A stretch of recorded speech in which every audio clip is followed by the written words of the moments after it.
আসসালামু আলাইকুম আরহামাতুল্লাহ। সুপ্রিয় 5 মিনিট মাদ্রাসার দর্শক মণ্ডলী, আমি আজ আপনাদের জন্য খুবই গুরুত্বপূর্ণ একটি আমল নিয়ে এসেছি। প্রিয় দর্শক, যতদিন বেঁচে থাকবেন এই 10টি আমল করবেন, ইনশাআল্লাহ মৃত্যুর সঙ্গে সঙ্গে জান্নাতে যেতে পারবেন। বিনা হিসেবে আপনি জান্নাতে যেতে পারবেন। প্রিয় দর্শক, প্রত্যেকটি আলোচনাই হবে কোরআন এবং হাদিস থেকে। প্রিয় দর্শক, 10টি আমলের মধ্যে 1 নম্বর আমলটি হচ্ছে ফরজ নামাজ। নামাজ জান্নাতের চাবিকাঠি। জান্নাতে যেতে হলে নামাজের যত্ন নেওয়ার কোনো বিকল্প নেই।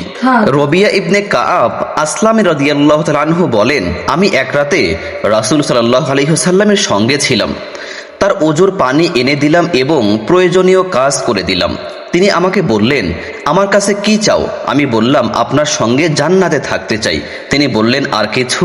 আমি বললাম, এটিই চাই। তিনি বললেন, অধিক সিজদার মাধ্যমে তোমার জন্য আমাকে সাহায্য করো, অর্থাৎ বেশি বেশি নামাজ পড়ো। প্রিয় দর্শক, 2 নম্বর আমল হচ্ছে সুন্নাত নামাজের আমল। ফরজ নামাজের আগে পরে সুন্নত নামাজগুলো আদায় করার গুরুত্ব অপরিসীম। হাদিসে সেগুলোকে জান্নাতে যাওয়ার মাধ্যম বলা হয়েছে। উম্মে হাবিবা রাদিয়াল্লাহু তাআলা আনহা বলেন, রাসূল সাল্লাল্লাহু আলাইহি ওয়াসাল্লাম ইরশাদ করেন, যে ব্যক্তি দিনে রাতে 12 রাকাত নামাজ পড়ে তার জন্য জান্নাতে একটি বাড়ি বানানো হয়। জোহরের আগে 4 রাকাত, পরে 2 রাকাত, মাগরিবের পরে 2 রাকাত, ইশার পরে 2 রাকাত, ফজরের আগে 2 রাকাত। প্রিয় দর্শক, 3 নম্বর আমল হচ্ছে মসজিদ নির্মাণ করা। মসজিদ নির্মাণে অংশ নেওয়ার ফজিলত অনেক বেশি। মসজিদ নির্মাতার জন্য জান্নাতে আলিশান বাড়ি তৈরি করবেন আল্লাহ তাআলা। সুবহানাল্লাহ। উসমান ইবনে আফফান রাদিয়াল্লাহু তাআলা আনহু বলেন, রাসূল সাল্লাল্লাহু আলাইহি ওয়াসাল্লাম ইরশাদ করেন, যে ব্যক্তি আল্লাহর সন্তুষ্টি লাভের জন্য মসজিদ নির্মাণ করে, আল্লাহ তাআলা তার জন্য জান্নাতে অনুরূপ একটি ঘর তৈরি করেন। প্রিয় দর্শক, 4 নম্বর আমলটি হলো আয়াতুল কুরসি পাঠ করা। কুরআনুল কারিমে সর্বশ্রেষ্ঠ আয়াত হলো আয়াতুল কুরসি। নামাজের পর এটি পড়তেন রাসূল সাল্লাল্লাহু আলাইহি ওয়াসাল্লাম। আবু উমামা বাহিলি রাদিয়াল্লাহু তাআলা আনহু বলেন, রাসূল সাল্লাল্লাহু আলাইহি ওয়াসাল্লাম ইরশাদ করেন, যে ব্যক্তি প্রত্যেক নামাজের পর আয়াতুল কুরসি পড়ে তার জান্নাতে প্রবেশের ক্ষেত্রে মৃত্যু ছাড়া আর কোনো বাধা নেই। 5 নম্বর আমল হচ্ছে হজ করা সম্পর্কে। ইসলামের অন্যতম স্তম্ভ হলো হজ। কবুলকৃত হজের প্রতিদান একমাত্র জান্নাত। আবু হুরায়রা রাদিয়াল্লাহু তাআলা আনহু বলেন, রাসূল সাল্লাল্লাহু আলাইহি ওয়াসাল্লাম ইরশাদ করেন, যে ব্যক্তি হজ করে কোনো অশ্লীল কথা বলে না এবং পাপ কাজে লিপ্ত হয় না, সে মায়ের পেট থেকে জন্ম নেওয়ার দিনের মতো নিষ্পাপ হয়ে ফিরে আসে। সুবহানাল্লাহ।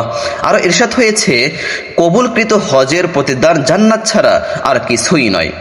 6 নম্বর আমল হচ্ছে তাহাজ্জুদ সম্পর্কে। শেষ প্রহরে পৃথিবী যখন গভীর ঘুমে আচ্ছন্ন, তখন আরামের বিছানা ছেড়ে আল্লাহর দরবারে দাঁড়িয়ে নামাজ পড়ার নামই তাহাজ্জুদ।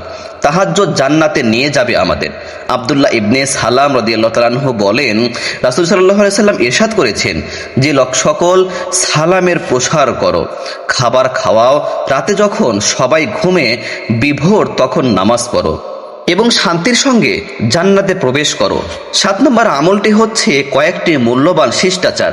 কিছু শিষ্টাচারের ফজিলত অনেক বেশি। যেমন উবাদা ইবনে সামিত রাদিয়াল্লাহু তাআলা আনহু বলেন, রাসূল সাল্লাল্লাহু আলাইহি ওয়াসাল্লাম ইরশাদ করেছেন, তোমাদের পক্ষ থেকে 6টি বিষয়ের নিশ্চয়তা দাও, আমি তোমাদের জান্নাতের নিশ্চয়তা দেব। সত্য কথা বলো, ওয়াদা পূর্ণ করো, আমানত ফিরিয়ে দাও, লজ্জাস্থানের হেফাজত করো, দৃষ্টি সংযত করো, হাতকে বিরত রাখো। প্রিয় দর্শক, 8 নম্বর আমলটি হচ্ছে এতিমের তত্ত্বাবধান করা। এতিমের তত্ত্বাবধান করা অনেক সওয়াবের কাজ। এটি জান্নাতে যাওয়ার আমল। শাহ ইবনে সাআদ রাদিয়াল্লাহু তাআলা আনহু বলেন, রাসূল সাল্লাল্লাহু আলাইহি ওয়াসাল্লাম নিজের তর্জনী ও মধ্যমা একত্র করে বলেন, আমি ও এতিমের তত্ত্বাবধায়ক জান্নাতে এভাবেই থাকবো। সুবহানাল্লাহি ওয়া বিহামদিহি। 9 নম্বর আমলটি হচ্ছে রোগীর সেবা করা। রোগীর দেখাশোনা ও সেবা করা জান্নাতে আমল।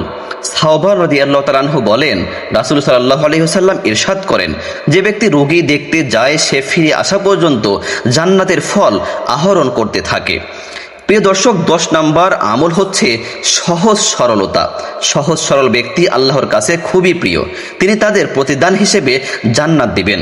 উসমান ইবনে আফফান রাদিয়াল্লাহু তাআলা আনহু বলেন, রাসূল সাল্লাল্লাহু আলাইহি ওয়াসাল্লাম ইরশাদ করেন, আল্লাহ তাআলা সে ব্যক্তিকে জান্নাতে প্রবেশ করাবেন যে সহজ সরল, ক্রেতা হিসেবে হোক বা বিক্রেতা হিসেবে হোক, বিচারক হিসেবে হোক বা বিচার প্রার্থী হিসেবে হোক। প্রিয় দর্শক, আমরা আজ থেকেই এই গুরুত্বপূর্ণ আমলটি শুরু করে দেব এবং এমন আরও নতুন নতুন ভিডিও পেতে হলে অবশ্যই চ্যানেলটি সাবস্ক্রাইব করুন এবং ভিডিওটি শেয়ার করে দিন। কেননা আপনার একটি শেয়ারের মাধ্যমে আপনার অপর মুসলমান ভাই এই 10টি আমল শুরু করতে পারে এবং সেই সওয়াব আপনি ঘরে বসে পেতে থাকবেন। আল্লাহ রাব্বুল আলামিন আমাদের সবাইকে ইসলাম প্রচারের জন্য কবুল করুন, আমিন।